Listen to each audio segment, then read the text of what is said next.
Donald Trump is only on his third week? And many people are describing it as a year passing. They said this, what is the meme? This last month has been a very long year. Last week, Donald Trump did a lot. There's a lot going on right now.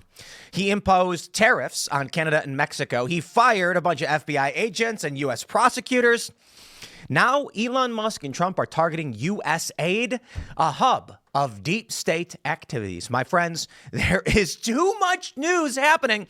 And of all the weeks to miss, because I got dental work done, man, talk about a lot of news to miss. Well, right now, the big story is, of course, with the imposition of tariffs on Canada, Mexico, and China. Canada and Mexico are retaliating. I love this. They do not know who we are. Now, there are a lot of questions and there are a lot of issues that will have to be addressed. Even Donald Trump is saying it may hurt in the short term. You see, here's the thing. Donald Trump wins with a lot of normie votes because the economy was bad. And now this trade war does stand to cause some problems for the economy. Notably right now, following the retaliation from Canada and uncertainty in global markets, the stock market and crypto markets are down quite a bit. I've lost a lot of money. But I don't think these Democrats are coming out and they're saying, regret your vote yet, MAGA?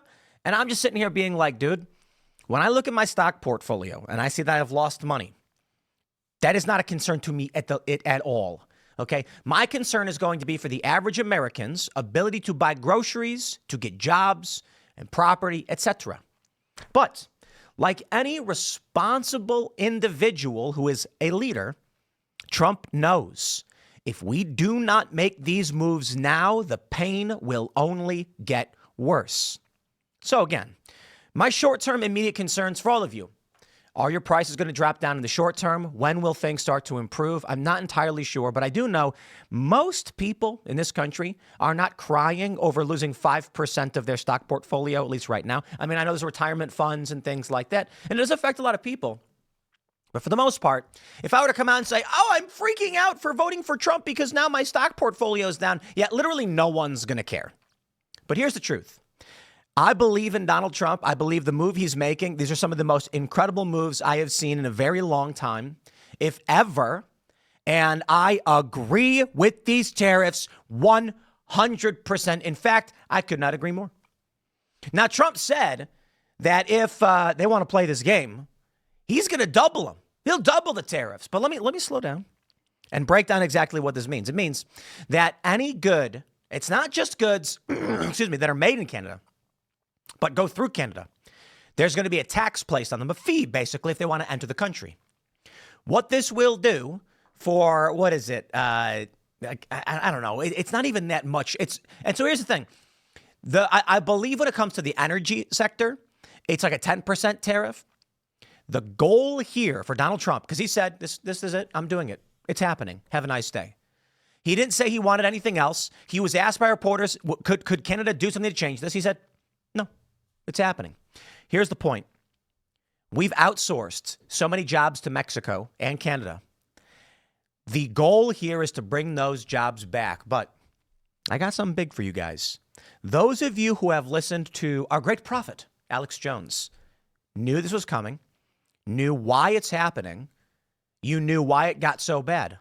Because I remember 15 or so years ago, I was listening to Mr. Alex Jones talk about this exact issue with Canada, the United States and Mexico, the economy, and the plans that were laid out some 10 years before.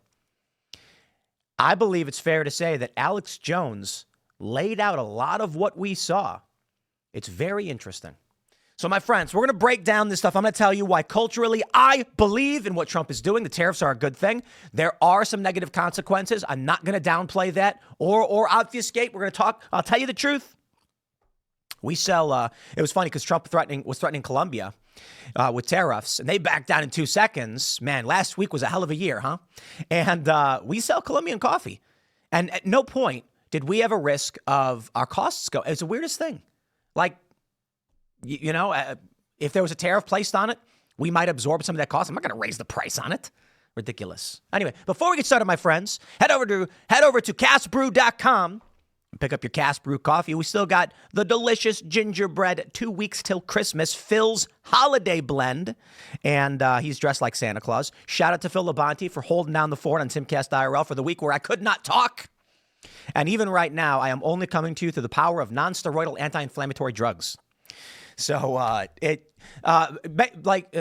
just want to stress, dental work went off without a hitch. I had a negative reaction to the lidocaine, which nobody could have predicted, because I should have been back by Monday. By Saturday, I was fine. And then I had a reaction to lidocaine, which sucked. And, that's just, these things happen. Ian's Graphene Dream is sold out. That dude, I don't get it. You guys love Ian's Graphene Dream. This dude sold 8,000 bags of coffee in a couple months. We can't keep up with the demand. We're going to have to crank out more and more of the Ian's Graphene Dream. But, of course, Appalachian Nights is everybody's favorite. We got a ton of that in stock, ground and whole bean. And don't forget to head over to timcast.com. Ladies and gentlemen, guess what? The Green Room is back. Head over to timcast.com. Check out our Green Room show, hanging out with Inspiring Philosophy as he was discussing Jordan Peterson, Islam, and the Philly plane crash. Actually, the funny thing is the plane crashed during filming. As a member of timcast.com, you get access to our Discord server. We got some documentaries. We got a whole bunch of really awesome stuff coming out this year. It's going to be really great. The Green Room Show, of course, is back, where we hang out with our guests behind the scenes. We are going to be adding more and more member content because we need your supports as members to make this mission continue.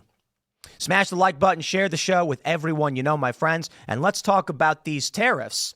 The BBC, of course, you may have seen the news over the past week, over the weekend. Canada imposes 25% tariffs in trade war with US. Now, I absolutely love this because, also, I just want to add, I got married, by the way. I don't know, you can see the ring on my finger, and that's like bearing the lead, I guess. Comment below about Allison and I. We are officially married, and what a great week. I tweeted that Trump's first month was the greatest month of my life.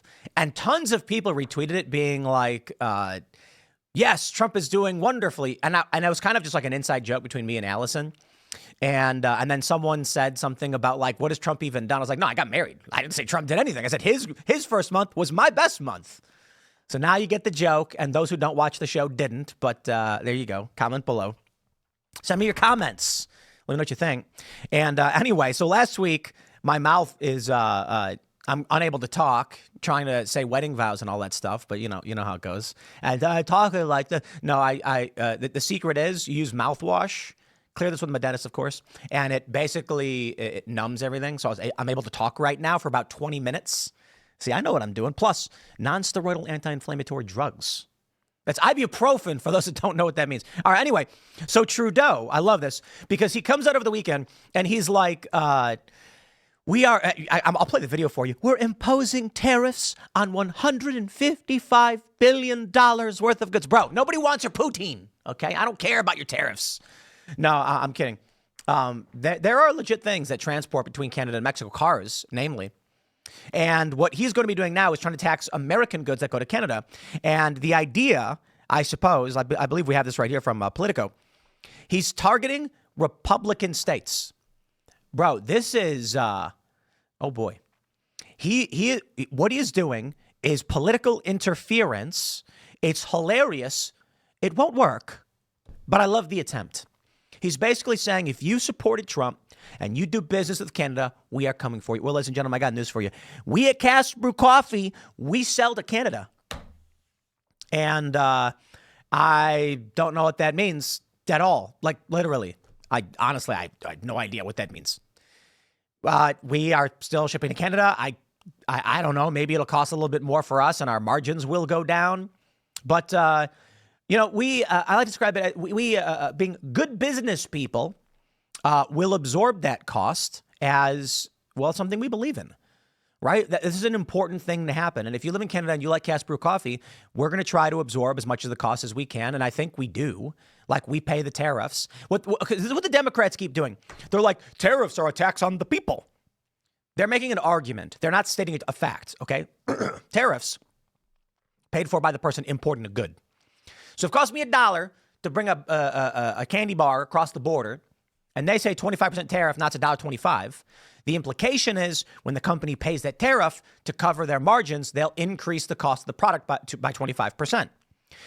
that would mean that if we want to ship to Canada, the expectation is we would automatically increase the price. Now, to be fair, we use a lot of automated services, so I need to check to make sure what's going on. But as far as I know, nothing changes on our end.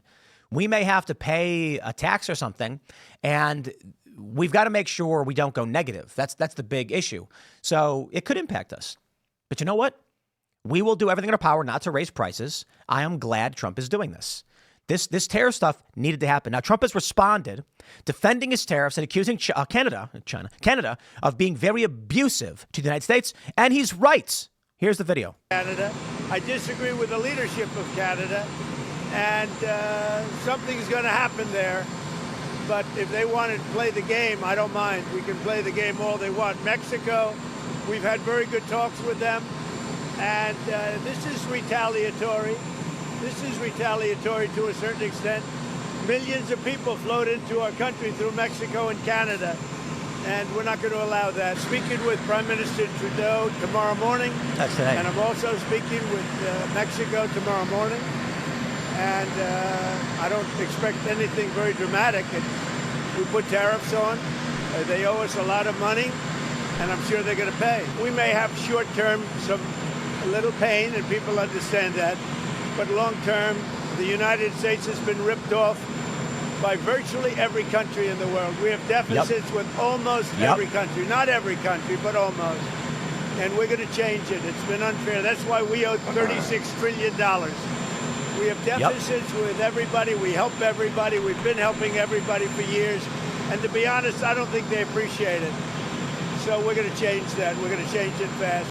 I love bravo, Mr. President. Bravo, Mr. President. Let me tell you, we had this debate 2 weeks ago, a week and a half ago Friday, with Elijah Schaffer and Brad Palumbo. And the discussion was culture, immigration, and economics. And these liberals, the neo-libs, the neocons, and the Democratic Party today, and many libertarians argue what we call as graph go up.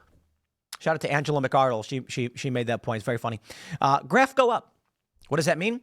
When we talk about our border being insecure, drugs, fentanyl, all these bad things, they respond with, but our economic numbers are good. And you're like, bro, I don't care if the cost of goods dropped by 2%. I don't care if I got a 3% raise. I'm upset that a young woman died because a dude was trying to rape her. Bro, there's certain things we have to prioritize, okay? Let me put it this way. Think about all the things we care about. It's called triage, right? We care about affordable living because we're trying to survive, feed our families, or otherwise. Now, I suppose for a lot of these people who don't have families and don't have kids, what do they care? What they care about is the cost of cheap goods so they can go out and party and do drugs or whatever to generate garbage they want to do. But the people who are trying to live good, honest, moral lives and want to have families are concerned about whether or not they're going to feed their kids and take care of their families. Probably the greatest fear many people have. It's interesting. And you hear a story about Lake and Riley, and you get worried and you say, let's triage. We can afford to work a little bit harder if it means I don't got to worry about my family dying when going outside for a run or something. Triage. Now, if security was good and we didn't have death all over the place, if we didn't have drugs, if we didn't have corruption in government, then we can focus on what we can do to reduce costs. And then if by reducing costs and alleviating reducing border security or something, allocating funds in a different direction, we saw an increase somewhere else, we reverse course. We adjust. We say, okay, that was a problem. It didn't work. So right now, what we're seeing, it makes a lot of sense. The Democrats' response, of course, is that all of these people voted for Trump because they wanted prices to go down. You know, that's the saying. A society grows great when old men plant trees whose shade they know they will never sit beneath. Another way to put it is there's short-term gains and there's long-term gains. The moves Trump is making right now are for long-term gains. Now, of course, it is true. There's going to be short-term pain. NPR reporting global stocks slide as Trump imposes tariffs on imports. I'm going to tell you about our good friend Alex Jones. Shout out to Alex. He's gotten fit and in shape. He looks amazing. Alex, incredible work. It's really inspiring to see him getting fit, looking better than ever. And I really mean it. I respect it tremendously. And I remember listening to Alex Jones a long time ago as he talked about one world government, one world currencies, and the plans of powerful elites around the world and how they would implement such a thing.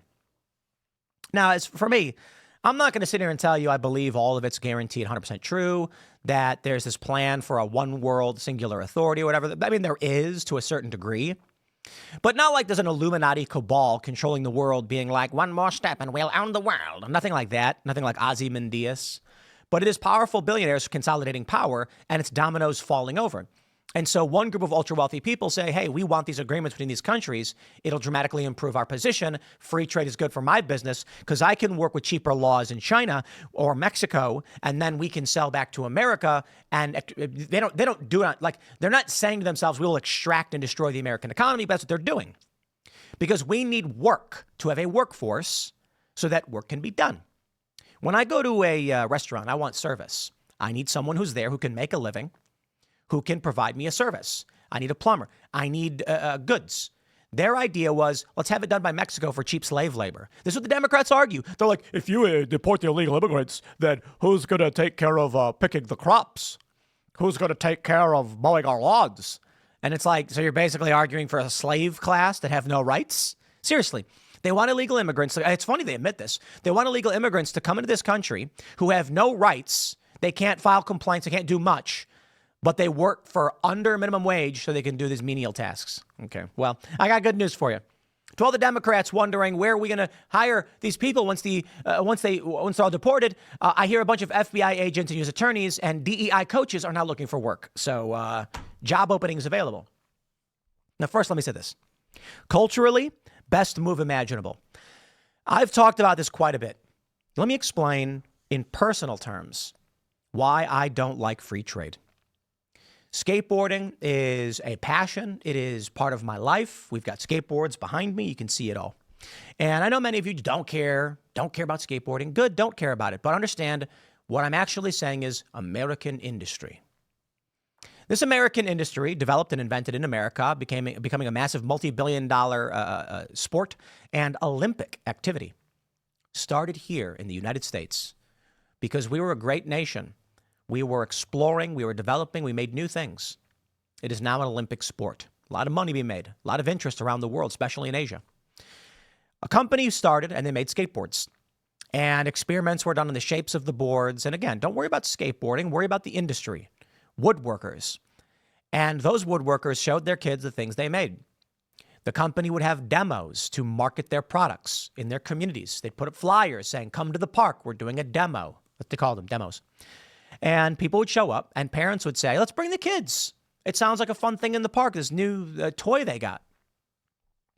And this would build interest and it created a community and a culture. All of a sudden, everybody was skateboarding. The sport developed, became popular. More people got involved. And through the promotional efforts of these companies in the United States, bang, you got a massive industry. Something I deeply care about and am passionate about and enjoy. It's fun. It's a tradition. It's our culture. Free trade comes along. Someone says, hey, China can make these boards for 20% of the cost. Really? That's right. Slave labor and no environmental regulations.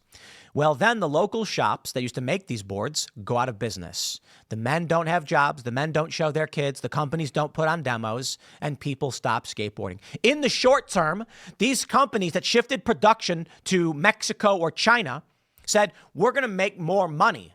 And so those people at the top increased their margins and they bought nice houses and they bought nice cars. But 10 years later, nobody would buy their product because there's no culture anymore. So we don't want to send our jobs overseas because jobs are connected completely to our culture. That's why I am all for what Trump is doing with these tariffs. This is going to be amazing with these tariffs on China because I've told the story. When we said we were going to start making skateboards, we got asked, do you want to do China or America? I said America. And they're like, Chinese boards are cheaper and they're good. And guess what? They're really good. They really are. They said, well, we know what you said, but here's samples. And I said, bro, I'm not buying Chinese boards. I am not buying Chinese boards. There's not a question about it. So we here's what we do.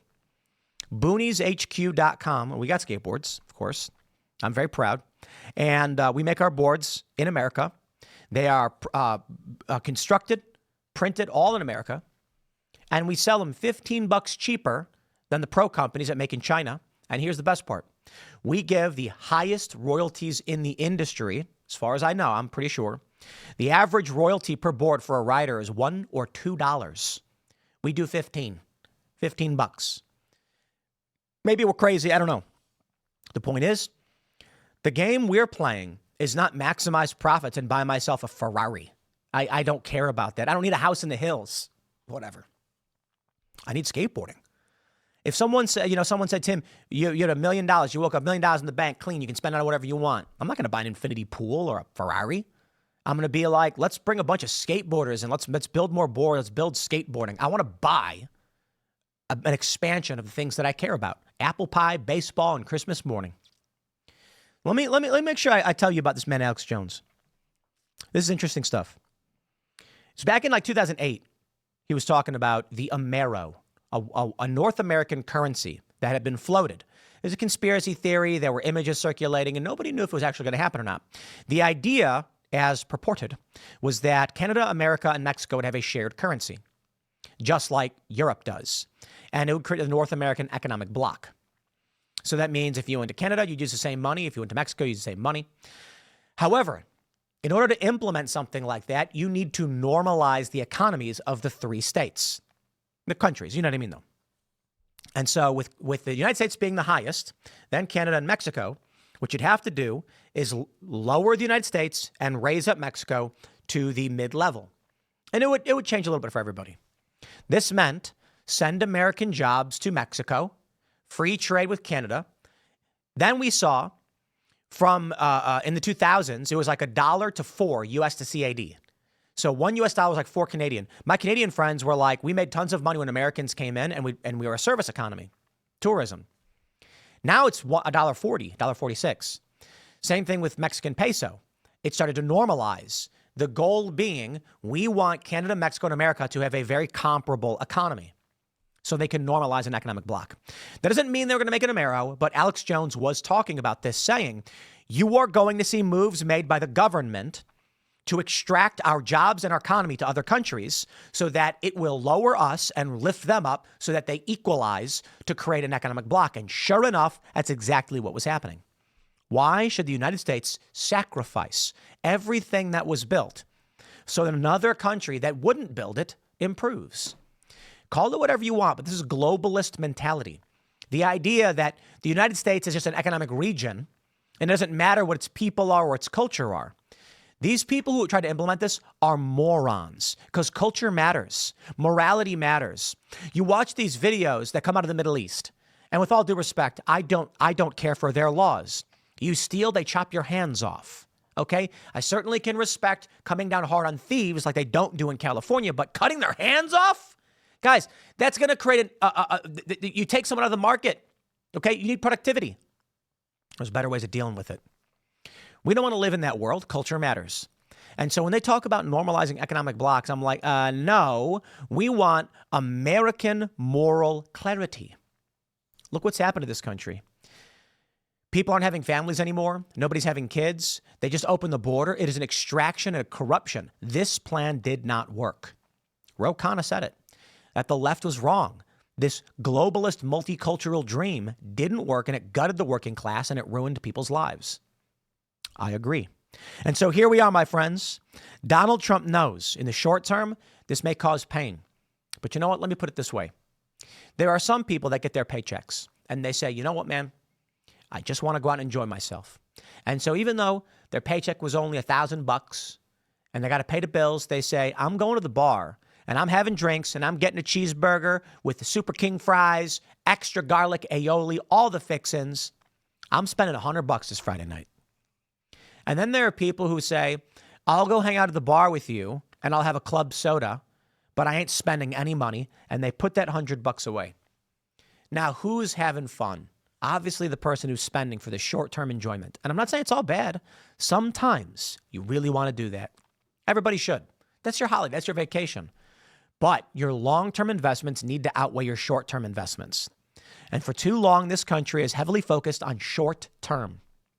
Donald Trump says, nah, it's time to be a responsible, hardworking country, which means short-term economic pain, long-term economic gain, baby. Let's go. and cultural reinforcement. Now, I believe in Trump. Elon Musk and Trump going after the deep state, gutting them. This is tremendous stuff, my friends. We are going to have a heck of a morning with all the news to talk about the gutting of U.S. aid, the corruption. Man, it's getting crazy out there. But I want to give a shout out to my boy, Donald Trump. Talk about amazing leadership. I am so excited for this. And I've personally taken a hit, but I don't care, man, because I believe that in all conflict, we must sacrifice for the greater good. And so I'm hoping that Trump's moves here will get us better deals, will get us a better economy, will bring our jobs back, will bring back the American dream as we all believe in it. Smash that like button, share the show with everyone you know, become a member at timcast.com. Thanks for hanging out. Next segment's coming up at noon, and we will see you all then.